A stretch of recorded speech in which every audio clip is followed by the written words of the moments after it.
ও গণেশ, একটু ধার দে বাপ। আজ সকাল সকাল রেল লাইনে ধার দিয়ে আসছিলাম, দেখি কি গাছে কত কাঁচা আম ধরে আছে। দেখে জিভে জল এসে গেল রে। টক খেতে বড্ড ভালো লাগে। ভাবলাম দুটো নিয়ে যাই। পকেটে পয়সা নেই, আজকের দিনটা চালিয়ে দে। মাসের প্রথমে মাইনে ঢুকলেই তোর টাকা মিটিয়ে দেবো ক্ষণ। বলেই কাকু তার হাতের ছেঁড়া ব্যাগটা এগিয়ে দেন। মোড়ের মাথায় ছোট্ট একটা টিনের চালার দোকান। গণেশ চা সিঙ্গারা, সাথে অন্যান্য জিনিস। প্রোপাইটার গণেশ মণ্ডল।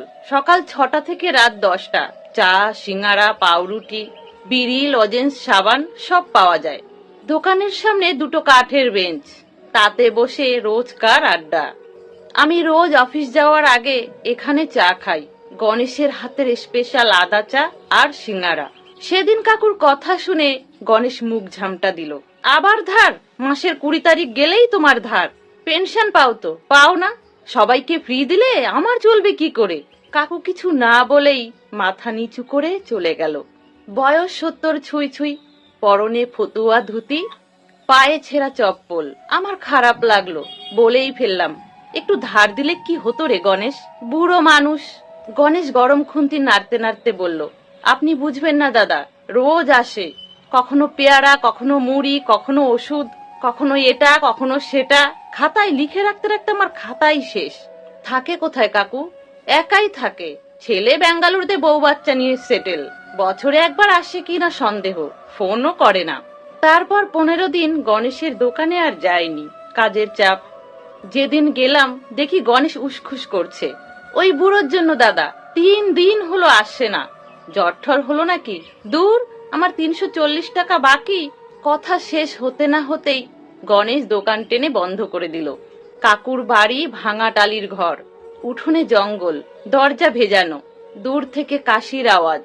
গণেশ ঘরে ঢুকেই চেঁচিয়ে উঠল, এই যে টাকা দেওয়ার নাম নেই আর অসুখের নাটক শুরু করেছো? কাকু মাটির মেঝোতে একটা তশকের উপরে শুয়ে, গায়ে 102 জ্বর, পাশে আধ খাওয়া পান্তা ভাত। আমাকে দেখে কাকু বলল, বাবা গণেশ এসেছে টাকা নিতে, একটু বুঝিয়ে বলো না, 5 তারিখে দিয়ে দেব। গণেশ কিছুক্ষণ চুপ করে দাঁড়িয়ে রইল। তারপর হঠাৎ ব্যাগ থেকে একটা প্যাকেট বের করলো। এই নিন, প্যারাসিটামল, চিড়ে, চিনি আর একটু আদা। জল গরম করে খান, আর এই 200 টাকা রাখুন, ডাক্তার দেখাবেন। আমি অবাক, টাকা চাইতে এসে টাকা দিয়ে যাচ্ছিস?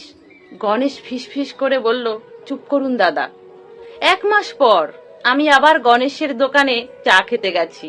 দেখি গণেশ পোস্ট অফিসের ফর্মে কি লিখছে। কাকে টাকা পাঠাচ্ছিস?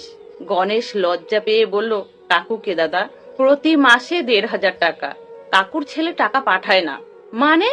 কাকুর ছেলে টাকা পাঠায় না, আমি খোঁজ নিয়ে দেখেছিলাম। তাই প্রতি মাসে আমি নিজেই মানি অর্ডার করে দিই।